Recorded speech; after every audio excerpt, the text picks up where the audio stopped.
News 46 is brought to you by J.K. Nelson Law. Call 727-9900 today for your free consultation. If you need a lawyer, you need Nelson.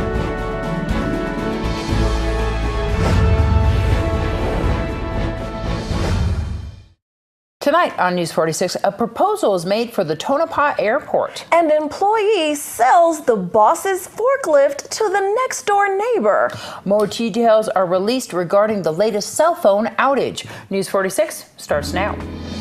You're watching KPVM News 46 with Deanna O'Donnell.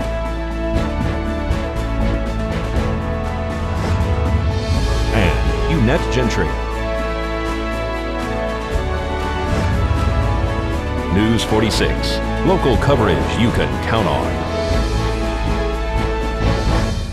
Good evening. It's Tuesday, February 7th, 2017. I'm DeAnn ODonnell. And I'm Eunette Gentry for News 46. The Nye County Commissioners heard a presentation this morning by Draken International regarding a proposed project at the Tonopah Airport.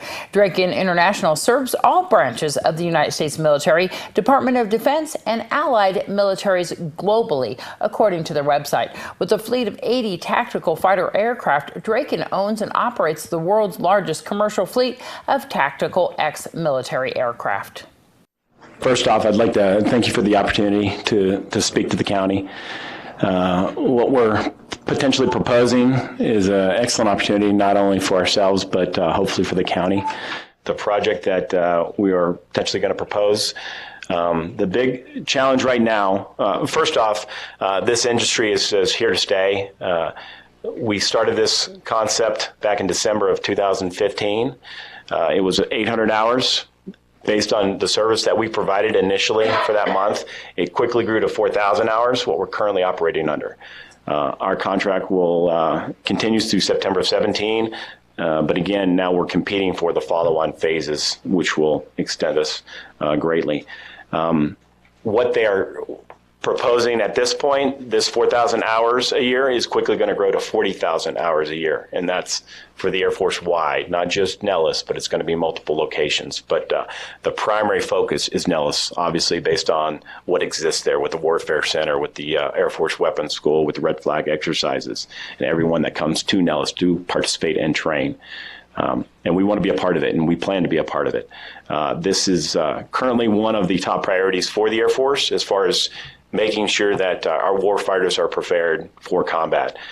So training is getting a lot of attention, and with that comes someone to train against, that adversary support that we provide.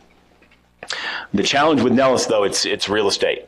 There's just not that much space. And the fact that they want assets to provide a 40,000-hour service, it's a huge footprint. We're talking upwards of 150, 160 aircraft required, again, Air Force wide.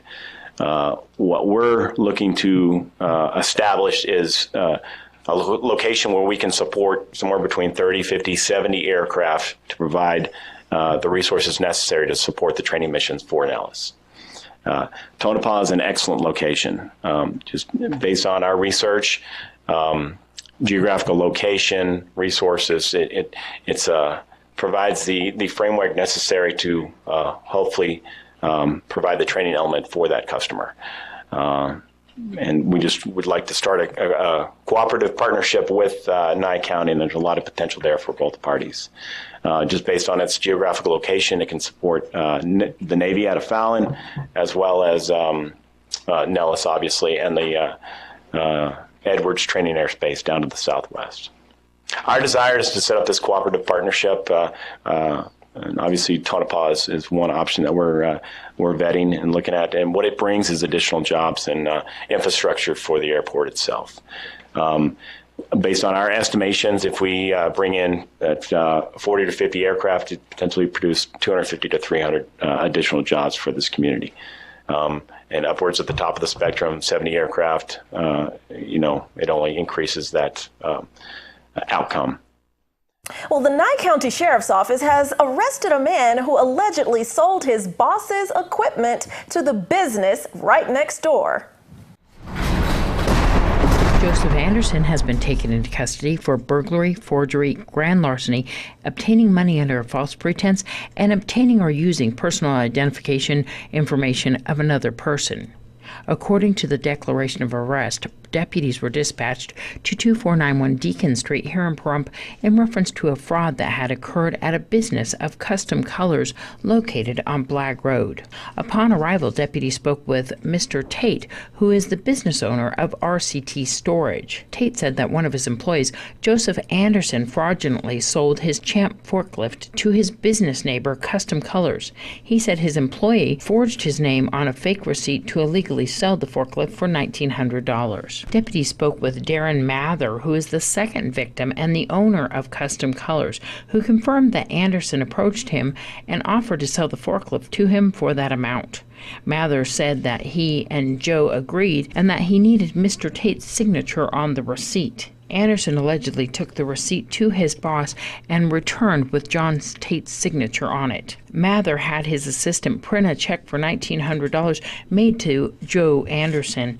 John Edwards said that he did not sign the receipt and no one gave Anderson permission to sell his forklift. Deputies made contact with Joseph Anderson at the Bounty Hunter bar here in Pahrump. Upon arrival, deputies asked Anderson why they knew he was there, and he said he did some bad things and started telling them about the forklift sale. He said he knew it was wrong, but he was in a tight spot and needed some money. Joseph Anderson was booked into Nye County Sheriff's Office Detention Center. This is DeAnn ODonnell for News 46. And charges have been filed against an alleged drunk driver who struck two people on a motorcycle Saturday night. An update has been released regarding a DUI accident that occurred on Saturday night. Arrested was Clifton Papas. According to the Nye County Sheriff's Office, he has been charged with DUI with substantial bodily harm, proof of insurance required, failure to yield at an accident at the location of Leslie and Irene Street. Deputies arrived on scene at this injury accident between a Harley-Davidson motorcycle and a pickup truck. Medics were tending to one of the rioters, Miss Cresney Pagney, and a witness directed the deputies to the driver of a white Chevrolet pickup truck identified as Clifton Papas. Clifton told police, according to the declaration of arrest, that he had been drinking since 9 p.m. and had consumed approximately 4 24-ounce cans of high-gravity Hurricane beer approximately 1 hour before driving and was en route to purchase more alcohol when the collision happened. After administering a field sobriety test, which police say that he failed, he was taken into custody and transported to the Nye County Sheriff's Office Detention Center. Papas also had a blood sample obtained by police at the time of his arrest. Deputies learned that prior to booking Papas, that Cresney had been life-flighted to UMC Trauma Center with unknown internal injuries. Her boyfriend was transported by ground ambulance to Desert View Hospital. They were unable to locate an insurance card within Papa's vehicle, and according to police, this would be his second DUI arrest. This is DeAnn ODonnell for News 46. Court report and more local news after this break.